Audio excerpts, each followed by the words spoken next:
Hello children, आप लोग कैसे हैं? आज की हमारी क्लास शुरू करने से पहले बता दूं कि आज की ये क्लास पहले की क्लासेस से थोड़ी सी अलग है। आज आप और मैं थोड़ा सा अपने अगस्त मंथ में आने वाले यूनिट टेस्ट के बारे में बात करेंगे। यूनिट टेस्ट का टाइम टेबल और अदर डिटेल्स तो आपको चॉक्सपियर के द्वारा भेजी दिए गए हैं। यहाँ कुछ गाइडलाइंस आपको देना चाहती हूँ क्योंकि ये एग्ज़ाम थोड़ा सा अलग है, ये क्योंकि ऑनलाइन एग्ज़ाम है। पहली बात यह है कि आप जो हमेशा की तरह से पेपर को अच्छी तरह पढ़ते थे वैसा ही करेंगे। उसको पढ़ने के बाद ही उत्तर लिखेंगे। खुद पढ़कर इंडिपेंडेंटली प्रश्नों के उत्तर लिखेंगे जैसे कि क्लास में लिखते थे। उसके बाद उत्तर लिखने से पहले आप पेज के ऊपर अपना नाम, रोल नंबर, क्लास और सेक्शन लिखेंगे। हेडिंग्स को नहीं उतारेंगे। हाँ, शब्दार्थ, वाक्य प्रयोग और समानार्थी शब्द जैसे जो प्रश्न हैं उनमें आप शब्द लिखेंगे और बाकी में आप कहीं पर भी हेडिंग्स को नहीं लिखेंगे और प्रश्न उत्तर में भी प्रश्नों को बिल्कुल भी मत उतारिएगा। समय का ध्यान रखिएगा। दिए गए समय में ही इस काम को पूरा करने की पूरी कोशिश कीजिएगा और पूरा ही कीजिएगा। अपना काम सुंदर अक्षरों में कीजिएगा। पेरेंट्स से मेरा विनम्र निवेदन है कि ये टेस्ट इसलिए लिया जा रहा है जिससे कि बच्चे की प्रोग्रेस के बारे में, कि बच्चा क्या सीख रहा है, हम लोग जान पाएँ। इसलिए आपका सहयोग बहुत ज़रूरी है, बहुत मायने भी रखता है।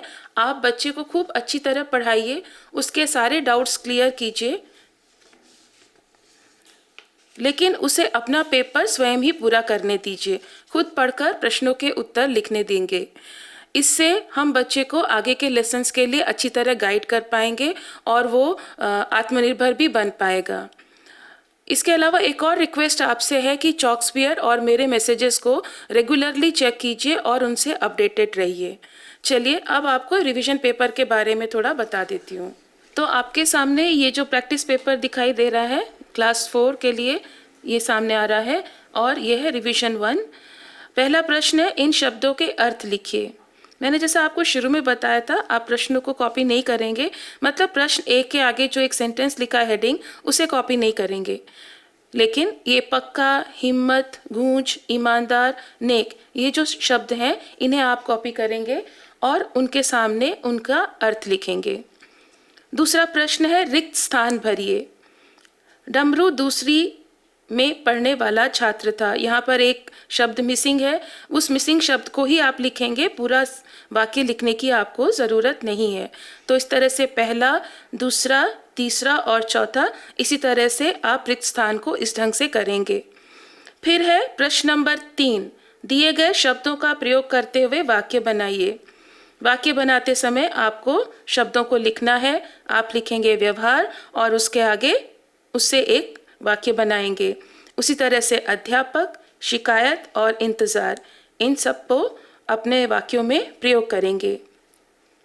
प्रश्न नंबर 4, प्रश्नों के उत्तर लिखिए। यहाँ पर कुछ प्रश्न हैं, केवल आपको इनके उत्तर लिखने हैं। आपको ये नहीं लिखना है, जैसे कि प्रश्न नंबर 1 है, डमरू का स्वभाव कैसा था, आप इसे नहीं उतारेंगे। आप उत्तर लिखेंगे, डमरू का स्वभाव जैसा भी था उसके बारे में लिखेंगे और उसके बाद दूसरे प्रश्न के उत्तर की तरफ चले जाएंगे।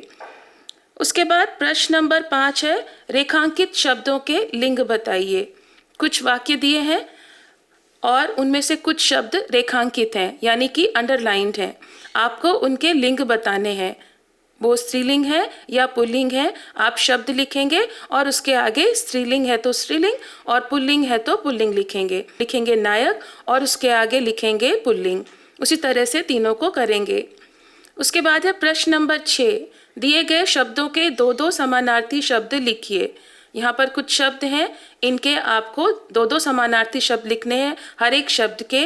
तो आप पहले लिखेंगे वर्षा, पहला शब्द है वर्षा, आप उसे लिखेंगे, उसके आगे उसके 2 समानार्थी शब्द लिखेंगे। इसी तरह से सबको करेंगे। तो आपने पेपर अच्छी तरह देख लिया, आपको समझ में आ गया किस तरह का पेपर आपका आ सकता है और इसी ढंग से रिवीजन आपको करना है। इसकी तैयारी अच्छी तरह कीजिएगा और जो मैंने आपको गाइडलाइंस दी हैं उन सब का ध्यान रखते हुए अपने यूनिट टेस्ट के लिए अच्छी तरह से प्रिपेयर कीजिएगा। ठीक है, ऑल द बेस्ट।